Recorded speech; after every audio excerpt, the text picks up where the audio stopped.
A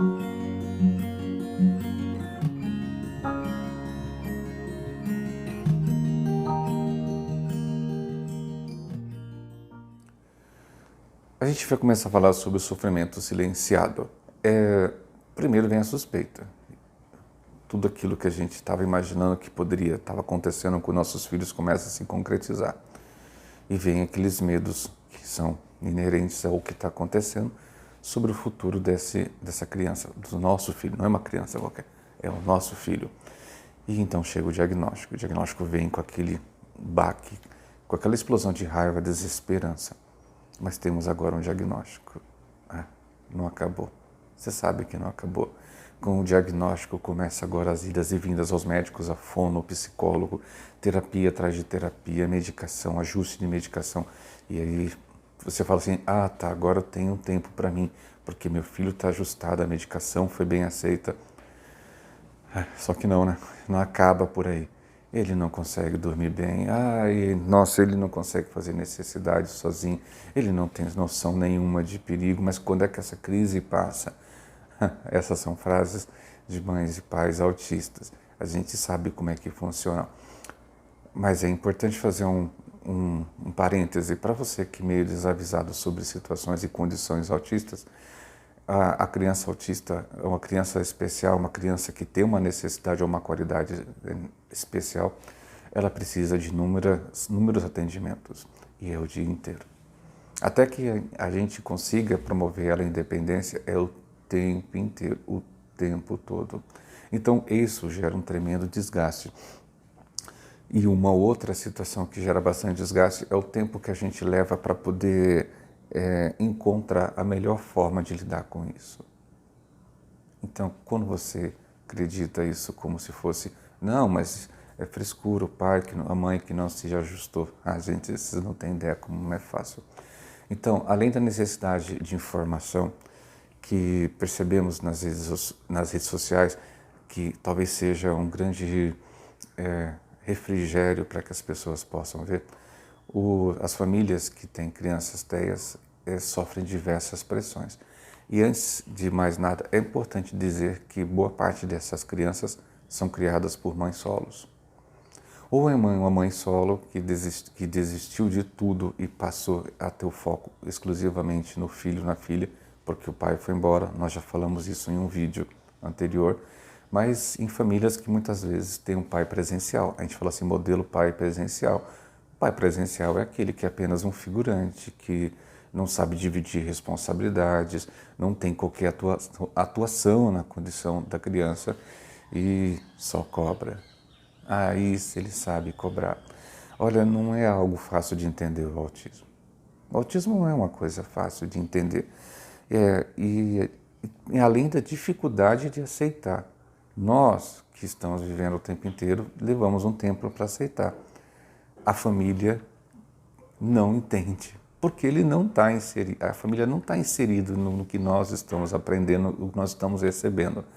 E muitas vezes nos sobra, nesse mundo, ficar igual aquele personagem daquele filme Náufrago, do Tom Hanks, conversando com o Wilson, sozinho. A gente parece que é louco.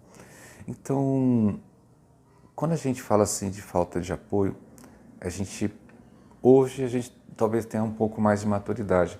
A gente poderia falar assim, meu filho tem um comportamento não previsível, ele tem tempestades sensoriais, ele tem um pouco de dificuldade ou um tempo maior para aceitar rotinas.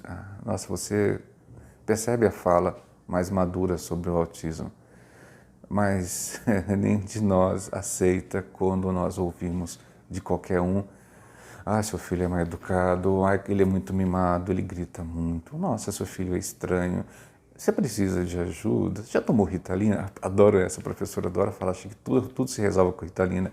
Ritalina é o melão de São Caetano. Então, toda a nossa elegância, todo o nosso comportamento adequado se transforma em 4 coisas: raiva, choro, resistência e isolamento. E não é frescura mesmo. E temos uma dificuldade muito grande de que as pessoas ao nosso entorno escutem. Eles não entendem, não entendem o que nós estamos passando, nos cobram pra caramba, e quando nós vamos oferecer para eles a informação, eles não escutam. Inclusive os terapeutas. Muitos dos locais onde nós levamos os nossos filhos, eles não estão preparados para poder cuidar daquela pessoa que levou a criança. Nossa, verdade. Então, quando a gente vai, muitas vezes o profissional que está lá, ele vai atender a demanda pontual. Seu filho não fala, ele vai trabalhar a voz, a fala, a comunicação, o desenvolvimento. Mas aquela pessoa que está indo lá, talvez precise de tanta ajuda quanto aquela criança, aquele jovem que ele está atendendo. E aí nós temos uma dificuldade muito grande. O que fazemos? Fugimos para a internet, fugimos para a rede social. E na rede social, a gente, se não tiver um pouco de filtro, você vai perceber que boa parte dos grupos e comunidades autistas são depositários de lágrimas e refrigério de almas aflitas. Esse termo é um pouco forte, mas é verdade. Você abre muitas comunidades e você vê aquele monte de informação, mas ligadas ao que cada um está sofrendo. Agora te faço uma pergunta importante. Você vai para uma rede social onde você só encontra sofrimento, não partilha de vitórias. Ou quando escuta partilha de vitórias, você vê uma tremenda concorrência. Quando meu filho falou com 2 anos, meu filho aprendeu inglês com 3 anos, ele aprendeu sozinho. Então você começa a se desesperar. Porque quem tem Instagram sabe como é que é. Você vê aquelas pessoas perfeitas, vidas perfeitas. E não é perfeito, nenhum de nós é perfeito, sofremos todos e vamos para lá fazer o quê? Muitos pais e mães, quando procuram a rede social, porque é o único local onde atendeu, eles acabam sofrendo mais, porque vão lá para escutar, para ser ouvidos, para partilhar e encontrar uma resposta, um refrigério, acabam encontrando pessoas cada vez mais sofridas. Mas não posso falar do meu sofrimento? Claro que você pode falar. Você deve falar, esse ambiente é para isso. Mas você também tem que permitir ouvir. Não é só falar de você. Um dos grandes mecanismos para tratar e para curar esse sentimento tão angustiante é você utilizar as 2 vias, falar e ouvir. Quando a gente fala de futuro, gente, quem já ouviu falar de luto, e até a Isabel, né, fez um trabalho muito bacana sobre gestão do luto. Eu vou deixar também aqui esse comentário tão importante do que ela está nos ajudando nessa ideia. A gente olha para o futuro e a gente vê as dificuldades que nós teremos projetadas dos nossos filhos. É difícil não fazer comparações, né? Quem nunca, no começo do autismo, não ficou procurando autistas famosos? Meu filho vai ser um gênio, porque este são autistas famosos. Está mentindo para você, né? Até mentiram dizendo que o Messi era autista. Então, quer dizer, nós mentimos para poder não aceitar. Nós aceitamos de forma falsa o que está acontecendo. E por quê? Porque a pressão é grande. A pressão da sociedade é muito grande. A pressão sobre nós é muito grande. A pressão que eu faço sobre mim mesmo é muito grande. Por quê? Porque a gente cobra demais e se esforça de menos. Como assim me esforço de menos? Sim, eu me esforço de menos e de repente procurar uma solução. A gente é muito confortável ficar numa posição de sofrimento. Mas você não fica o tempo inteiro, você não me entende, É tanta desculpa nesse momento que eu devo estar ouvindo. Gente, vá em direção da solução. Todos nós, não tem um pai, uma mãe autista que pode bater no peito e falar, eu não sofro mais. É mentira, tá? Então vamos começar com o caminho da solução. Divida a responsabilidade. O fato de você ter o diagnóstico do seu filho não tornou aquela criança, aquele jovem, uma segunda gestação. Porque é muito bacana, né? Quando a mãe está grávida, ela se empodera. Isso é bem diferente daquele empoderamento, daquele vídeo que nós falamos. Ela se empodera. Eu tomo todas as decisões sobre a vida, sobre a condução do meu filho. Mas eu preciso vencer o medo de dividir e atribuir responsabilidades.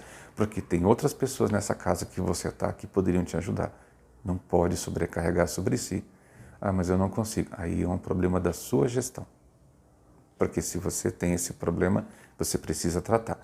Quanto à paternidade, olha, pai, eu vou dizer uma coisa para você. O pai, para você superar essa barreira emocional da mãe, você precisa primeiro convencê-la que você vai ser um cara bacana, que você vai ser um bom pai. Porque para a mãe abdicar da vontade de continuar cuidando do filho, ela tem que ver em você segurança. E muitos pais preferem a imaturidade e a irresponsabilidade e ficar naquela culpa. Veio da sua família. Eu acho que essa situação, isso veio da sua família, foi você que... O pai acaba promovendo uma situação extremamente ruim. Convença a mãe que você é responsável.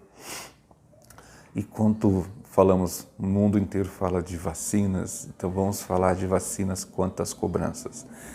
Entre o estímulo e a resposta, existe a liberdade de escolher. Quando alguém te provoca, quando alguém fala alguma coisa, seja da sua família, da escola, amigos, mas aquela criança grita demais, esse é o estímulo. Qual seria a resposta? Vou colocar uma placa na porta da minha casa, aqui mora uma criança autista. A liberdade de escolher é sua. Você precisa realmente responder a pessoa desse jeito? Seu filho está faltando chinelo. Esse é o estímulo. Qual que é a sua resposta? Toma conta da sua vida, olhe seus filhos como eles estão. Você está sendo reativo. Tudo que alguém fala, tudo que alguém diz, você está se preparando para responder. Mas você não se cuida mais, você agora parece que sua vida é só o seu filho, você só fala de autismo, você só publica de autismo, estímulo. E a resposta sua qual que é? Se achar ruim, eu publico mais ainda, eu vou encher meu Facebook agora de autismo. Você está sendo reativo e você está dando resposta que eles esperam, tá certo? Então, entre o estímulo e a resposta, existe a liberdade de escolha. Agora, importante, vamos falar sobre círculo de influência e círculo de preocupação. Círculo de influência, gente, é tudo aquilo que você tem a capacidade de interagir e transformar e mudar. Esse é seu ciclo de influência. Eu posso, de repente, escolher que hora meu filho come, que hora que ele levanta, que hora que escova o dente. Você tem influência sobre essas situações. Esse é seu círculo de influência. Seu círculo de preocupação é coisas que não dependem de você. Você pode controlar que hora que teu filho vai ter, de repente, uma crise. Você pode controlar o que os vizinhos vão falar, o que a professora vai dizer, o que aquele terapeuta que foi muito mal educado falou. Você tem como controlar isso? Então, é preocupação. O círculo de influência, eu posso trocar de terapeuta, eu posso trocar de escola, eu posso, de repente, pedir para que a professora compreenda. Isso tem influência, você consegue ter influência sobre isso. Sobre o círculo de preocupação, a gente não tem muita força. E aí que é o problema. A gente dá muita atenção ao círculo de preocupação e esquece, de repente, de focar no lado de cá. E aí o que acontece? A gente explode. Porque naquilo que a gente tem influência, que nós deveríamos depositar o nosso foco, nós não depositamos. E no círculo de preocupação, naquilo que estão pensando, será que estão falando, será que estão dizendo? Gente, para com isso, saia dessa linha de pensamento. E aí, volta lá atrás e assiste aquela situação, escuta aquele áudio sobre o luto. E aí você vai perceber que onde você está, se você está na negação, lá atrás, porque a gente, diferente do que as pessoas possam pensar, a gente não sai da negação para a aceitação. Pronto, agora eu aceitei. Mentira. A gente faz a gestão do luto. Então, para quem fica assim, agora ele aceitou o autismo. Assiste. Assiste tudo que nós estamos passando aqui, você vai perceber. E aí se enxergue. Entre o estímulo e a resposta, existe a liberdade de você responder o que você quiser. Seja, assim, empoderado sobre o autismo. Lembra disso? Então, sobre o círculo de influência, eu tenho realmente poder de ação. Sobre o círculo de preocupação, eu escolho ficar ali. Então, o que nós vamos fazer? Tomar uma nova atitude. As pressões que fazem não vão acabar. Então, até o vídeo 2. Tchau.